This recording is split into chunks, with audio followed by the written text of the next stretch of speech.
All right, guys, so now the Kubota X1140, it needs its 50-hour maintenance done, which is seems to be pretty simple, pretty straightforward. It is only going to be the oil and changing the oil and the filter, of course, and then changing the transmission filters. There's two of them. But not the oil and not the hydraulic fluid. Those get done at like 400 hours. So it should be pretty straightforward. And then of course some checks of the brakes and and other things. I did have to get a little bit of a laugh. I was at the Kubota dealership and we had pulled up the manual and the actual shop manual to look at what I needed, and it's just a statement right there that says check for abnormal noises and vibrations. And anybody who has been probably within a city block of a Kubota 1140, much less owned one, would get a big chuckle out of looking for abnormal noises or vibrations, because I personally don't know of any vehicle I've ever seen or heard, even here in East Tennessee, that makes more racket than this thing does. So so that was sort of just a funny sideline when it noted that. So we'll bring you to the back of the Kubota, underneath the bed, and we'll disassemble a couple things and get those filters off for the transmission. All right, so as promised, we're back here at the rear of the Kubota RTV X1140. We're going to take my favorite tool and take these. These are 12 millimeter bolts. We'll just take this little panel off to be able to access the filters easier.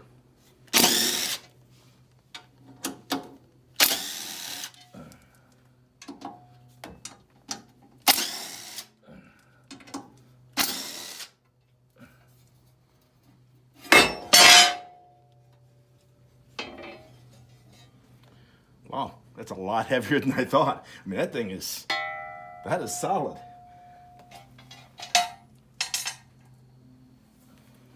Yeah, so here are the filters. There are two of them. This one is a little bit smaller, I think, in the front. It's yellow in color, and then there's one that's black behind it. I think I had mentioned this when I did the other tractor. Yeah, I did the my L3560. If you've ever had a shop or done your own oil, you probably have a dozen of these devices that take off oil filters. I wish I could sit here and say to you, I found the perfect one, and save yourself the time and effort. This one, since I don't care what the shape of the filter is, I mean, relatively, I don't care what the filter is. This one seems to be pretty versatile. We'll check it out and see how it works here. Yeah, there we go.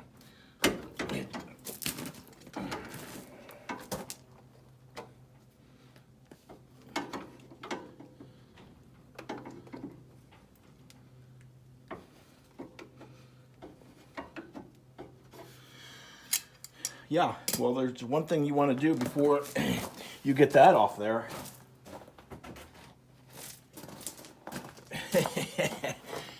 Yeah, you better have your pans ready. Now this, I have the extension of the 2-inch hitch on the back of here, and just as I'm about to take this off, I can see this is probably just going to drip down on top of all of this. So I think it's just easier, frankly, to save myself that heartache a minute from now. Yeah, so this is just the extension for the 2-inch hitch. All right, so now that we've got those things out of the way,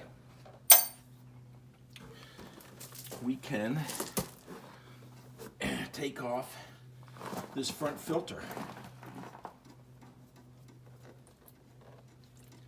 Losing a little bit of fluid.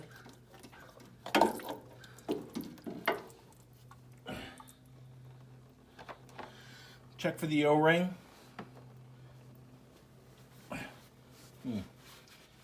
Don't like that. The new filter is also yellow.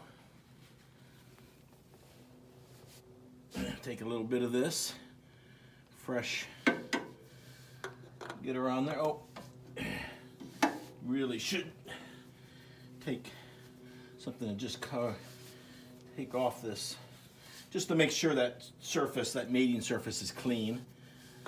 I lost a little bit more fluid than I would have normally because the vehicle is sitting in a little bit of a cant rearward. It's on a little bit of a slope. It just needs to be, say, finger or hand tight, but it needs to be pretty tight. I had it hand tight on the tractor, the oil, and I had to go back in and redo it because it started leaking. Okay, so now over the bottom one, or the back one.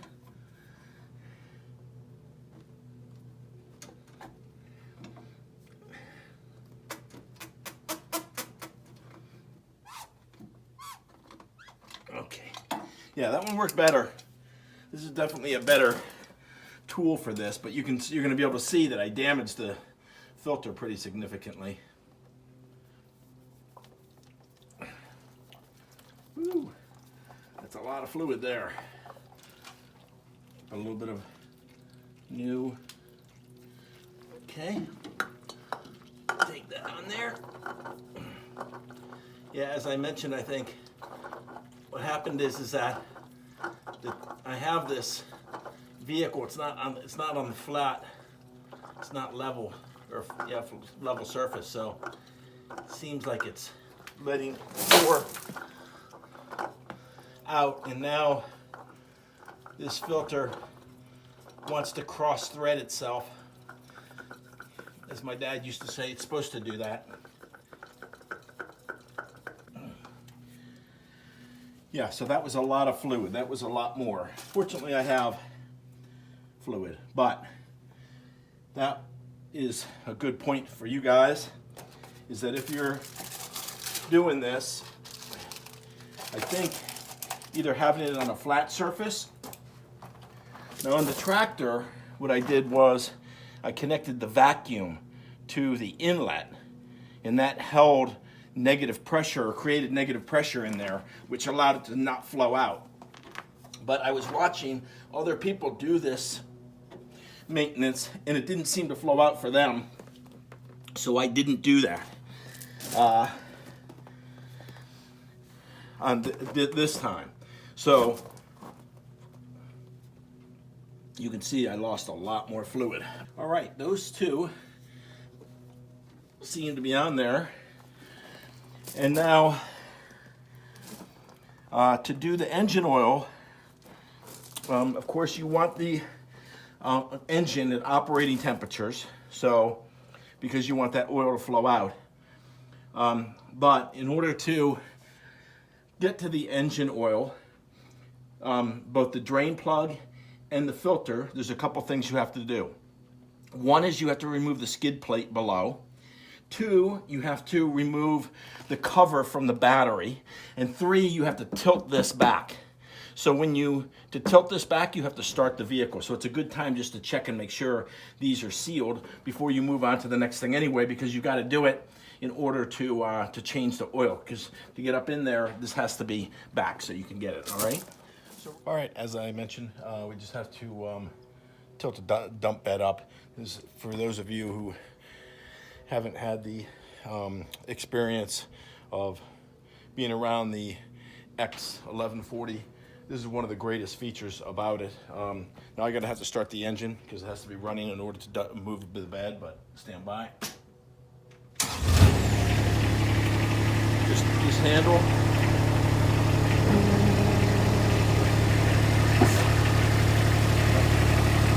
That's simple.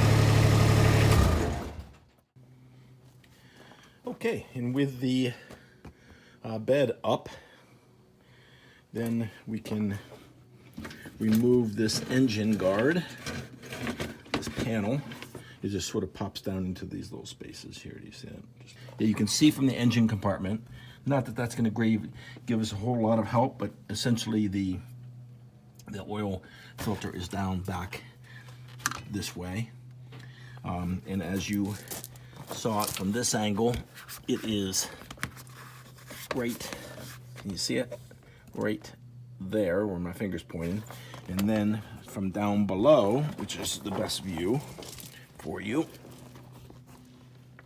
You can see it. Oops. Right there, that white, big white filter. That is it. We have removed this skid plate, which is right here, with my favorite tool, 3/8 inch DeWalt impact wrench. Makes everything so much faster, so sweet. I often wish that I could remember the name of all the great people who provide content on YouTube, who provide these insights, but I remember this was one of them. That's the oil pan you're looking at right there, and you'll see the drain plug at the front of it. You see that? That's also a 12mm bolt. And immediately in front of that, which would be this piece here that I'm going up and down, that would be a skid plate.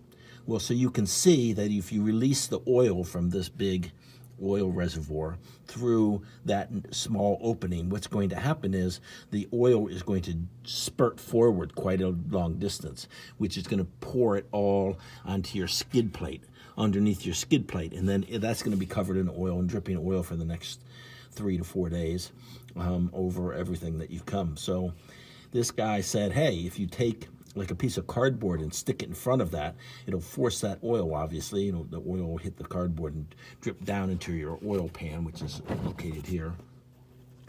So that's an ingenious little trick, you know? So, or a hack. So that's what we're going to do. Thank you very much to whoever you were, sorry, that's not proper English, to whoever you were, but you're a good man, and you're saving me, and hopefully I will save who's watching this, the pain and suffering of that. For the content contributors, you will know this is classic. How do you do a two-handed job with one hand?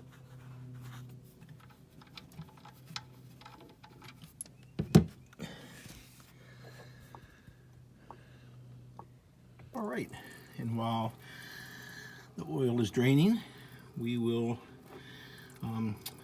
now unscrew the old filter and put the new filter on.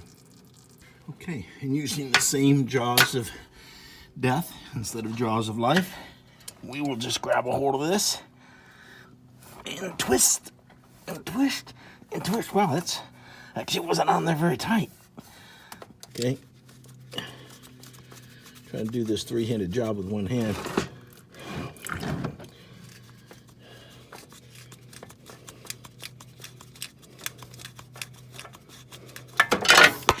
Woo!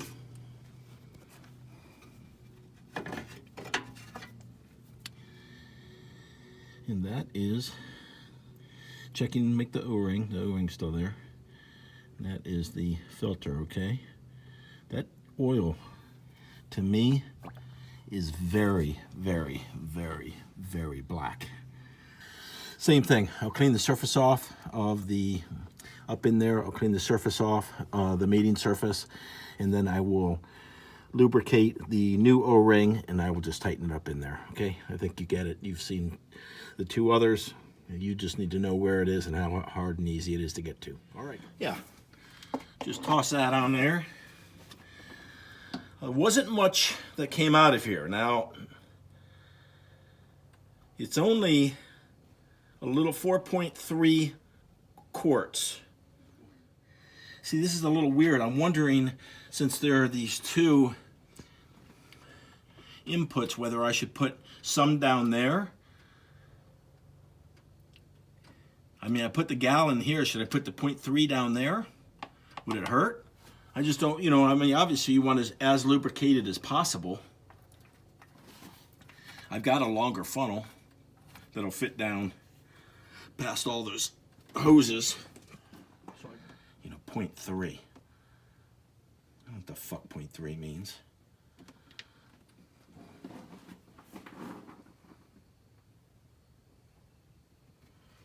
I mean, that looks like it's about 0.3. Shows it just a little low, but again, the oil, I'm just a hair about up where it needs to be. So then we know we have to check the hydraulic fluid. because that one is definitely, I drained a lot into that pan. That pan is full. Not full, but full. Not full, but full. You know what I mean. That's on there good, that's on there good. Okay, so now we can check the engine oil. The dipstick, of course, is obviously going to be located right over the top of where the oil reservoir was, right? So, right over here is a gray. And that looks spot on. Spot on. All right. The yellow dipstick, this one is the hydraulic fluid, which makes sense because if you look at what it's sitting on top of, it's sitting on top of the like the sending unit for the hydraulic fluid.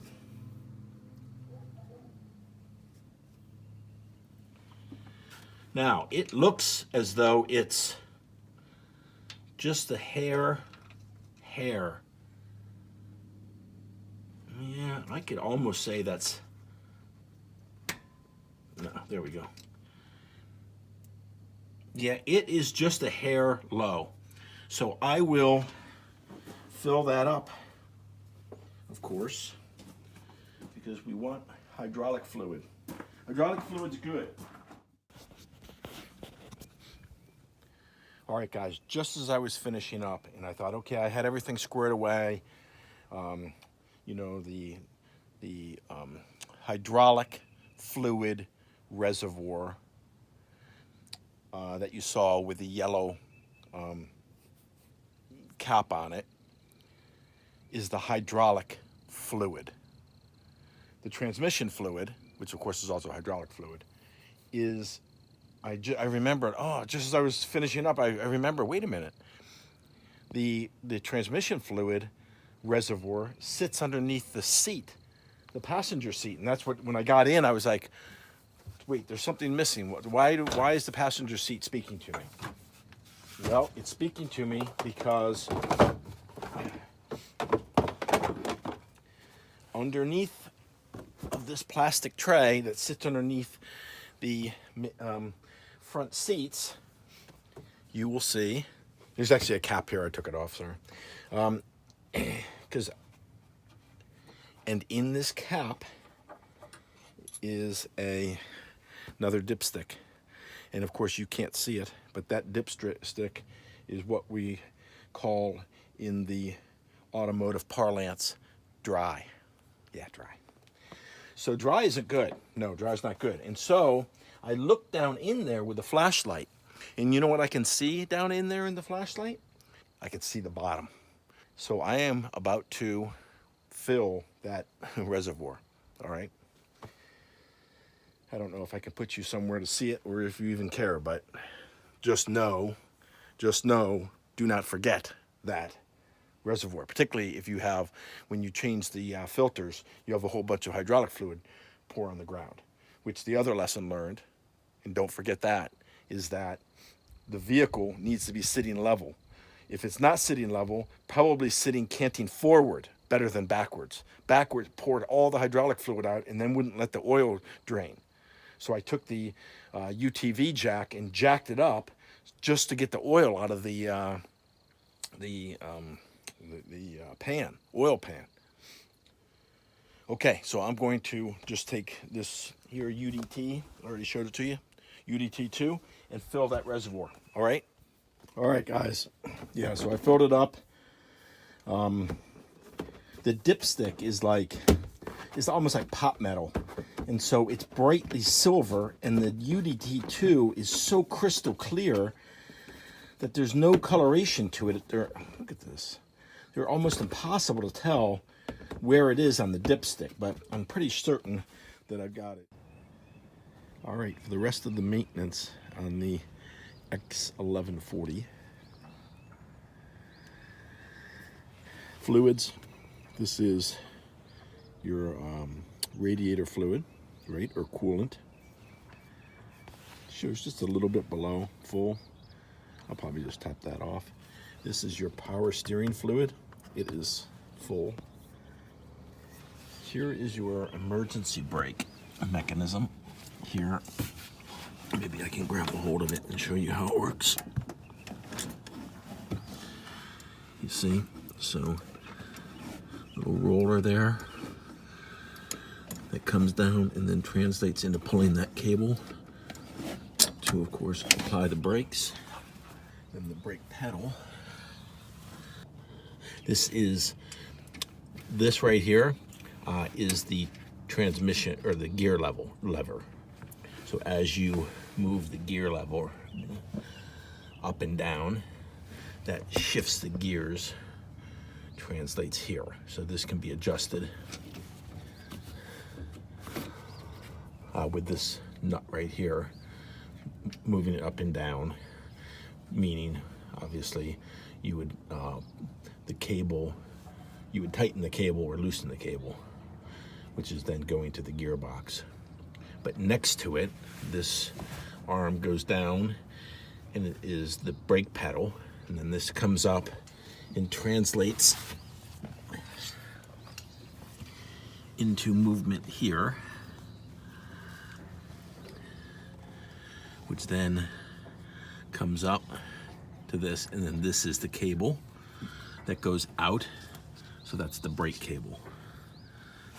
So the throttle assembly,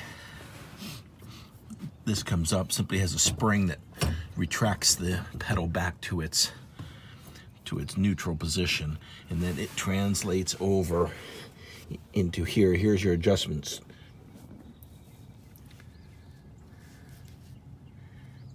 Right here is your adjustment screw for this cable assembly, which then goes down through the floorboard. Yeah, through the floorboard for the throttle. Here is your dust collector.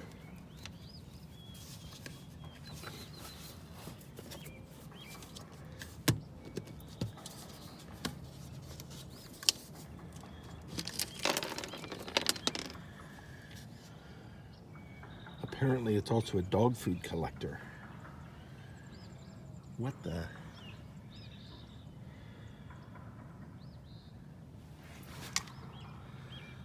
So it looks as though this is, so the guy who I bought it from had it in his garage.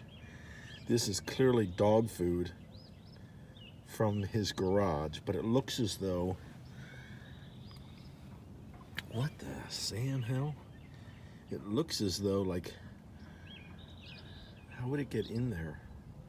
Looks like other maintenance needed to be done on this vehicle that I honestly did not expect. I was gonna say it looks like a mouse or something has brought that up in there, and it's possible, maybe through here. I mean, how would dog food get up through that little, no, that's not. Dog food has gotten up. It doesn't make any sense. This is well off the ground. But that's what that is. That is dog food. So it's almost like a mouse or something has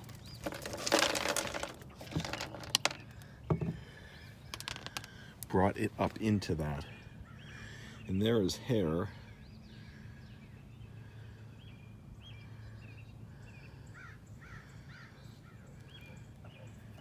I don't know that that is necessarily mouse hair, but look at that freaking mess. Wow. Okay, let me get this. I gotta go get a vacuum cleaner, obviously, and go clean this up, and then we'll carry on. All right, well, we can't explain it, but we have cleaned it up anyway. So that just inserts in there like that. This is now clean. This says top. See? Yeah, that says top there. Because, yeah, you just want that oriented properly. This is clean, that assembly there. So again, have no idea how that happened, but this is what it's about when you do your maintenance, is checking all your fluids, all of your wires, cables, of course air intakes, and making sure that everything is correct. Okay, if you come to the rear of the RTV, this will be your throttle, and you can see that there is an adjustment, a nut adjustment for the cable there. And then this side is your transmission, and you will see that there is a adjustment, cable adjustment. That's where the cable comes up, cable adjustment there for the transmission. This, as you probably recognize, that's the yellow dipstick for the hydraulic fluid, and then there is the hydraulic pump, or what I call a sending unit. Of course, the cables, your tubing comes out of there and it goes up to its respective components. Things look dry this morning back here with your transmission filters. Okay, yesterday I mentioned the relationship between this differential lock and this button, which holds that downward, or the differential in a locked position, and that this is not, here it looks like it's springing back, but it's not springing back all the way, see? And so it doesn't really go out, and so it needs to be a little bit of an adjustment here. So that's what this panel is for. Okay, so what you will see underneath here is, in fact, I'm going to press down on this and you're going to see how that operates. See, it's not completely retracting, so I can tighten this cable up a little bit, and then this cable is the knob. I'm going to lift up on that knob and you're going to see. So the relationship between the two is that this just moves forward and obviously connects into that when this is depressed. So that goes up, forward like that, allowing the knob to move forward and to click into it. Now, I can't do both. I can try to do both just for comical errors. Let's see if I can put my foot up in here. Keep you guys there. And then this comes forward and locks in like that. Then release the foot pedal and then let go of the knob. You can see the knob is now in an upward position, foot pedal is in a downward position, and that's how it simply locks together. Then when you depress the foot pedal again, allows this assembly to retract because of the spring. Oops. To retract because of the spring and to pop back. But this needs to be, yeah, see? That needs to be tightened up so we get rid of that slop right there.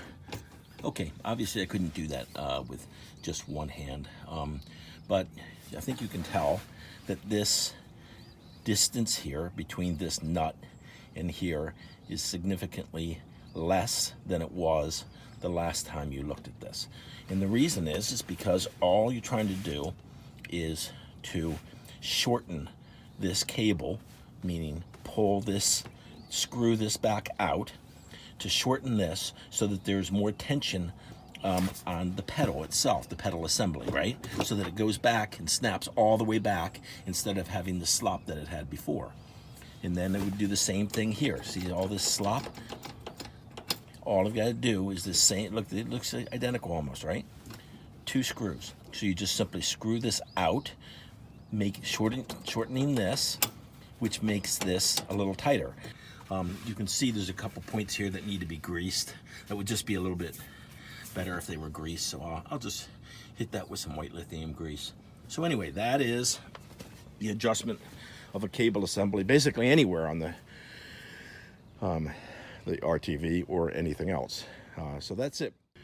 Okay, in the 50-hour maintenance, when it comes to lubricating stuff, I believe that there are 4 zerts, rear axle and drivetrain assembly, and 4 front, same.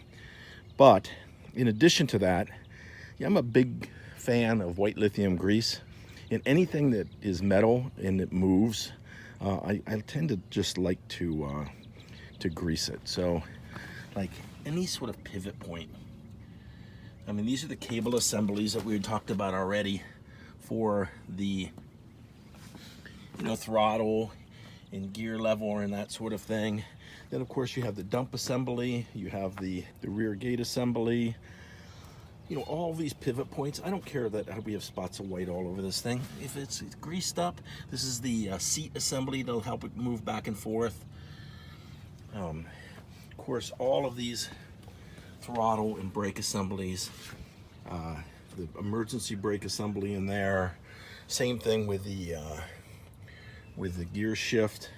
All of these moving parts that just slide past one another, I just like to hose them down with some white lithium grease to sort of protect those, you know, moving parts. You know, seat, front seat assembly, all of that sort of thing. You know, check for tightness, but then also check for lubrication. So things just slide past each other a little bit nicer. And now I'm going to try to find the zerts. The thing is sort of a mess, really dirty. You know, the wash job wouldn't have hurt before you start on this endeavor, but I will find the zerts and then get some grease going. Okay, beyond the white lithium grease, using the grease gun, I was told, I believe it was some conversation, in which there were 4 zerts front, 4 rear, but actually there are 4 per side, not 4 front and rear. So this is what you've got. I mean, where's the manufacturer gonna put a zert to keep, you know, where they want you, you know, to keep things lubricated? You know, these sorts of swing arms, things that are moving like this, suspension systems, powertrains. This is, you know, things that rotate. These are the things where you're going to find a zert.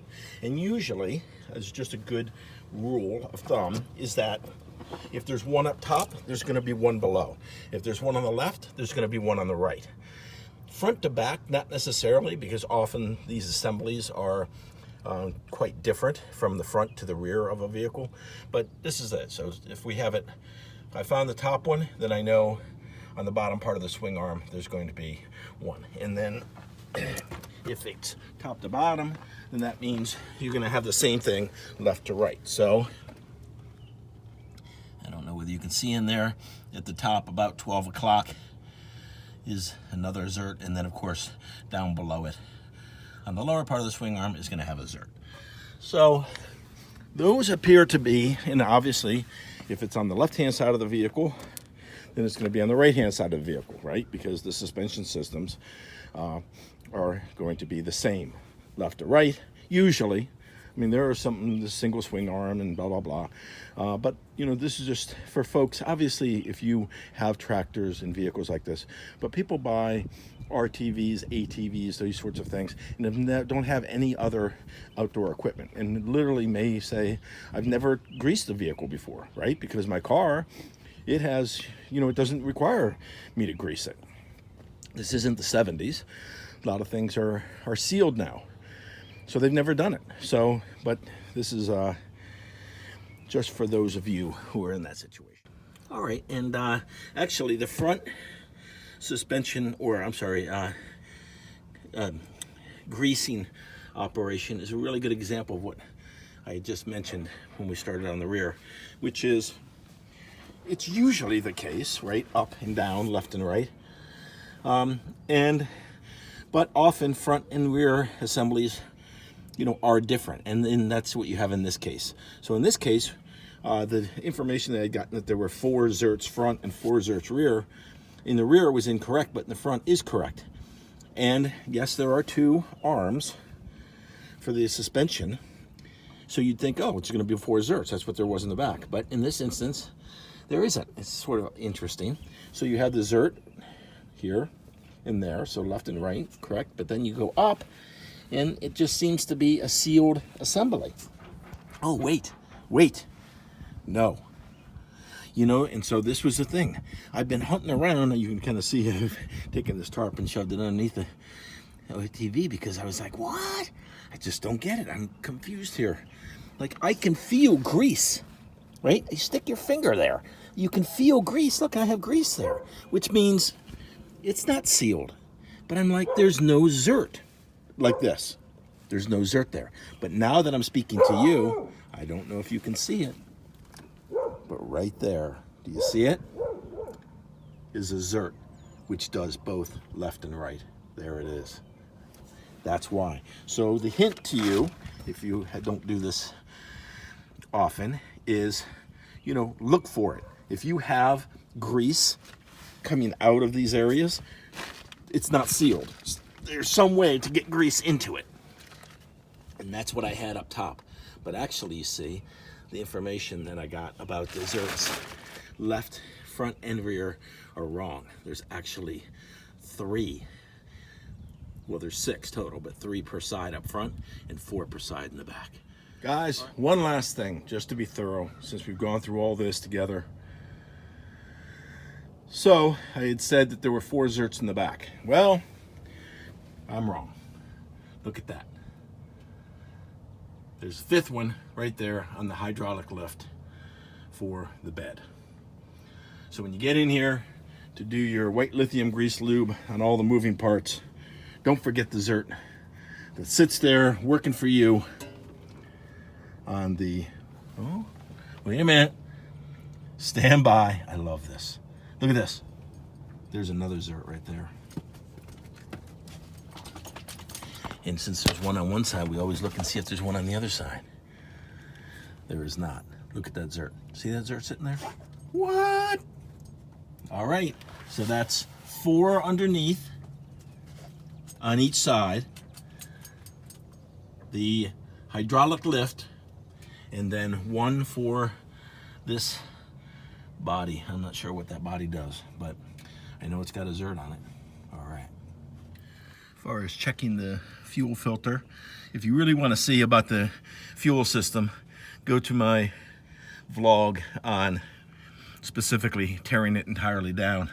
But in this instance, all I'm doing is just checking for water in the fuel filter assembly. Frankly, I would replace the fuel filter, except for, as you know, I replaced it when I disassembled the fuel system. So yeah, that filter's perfectly fine. All right,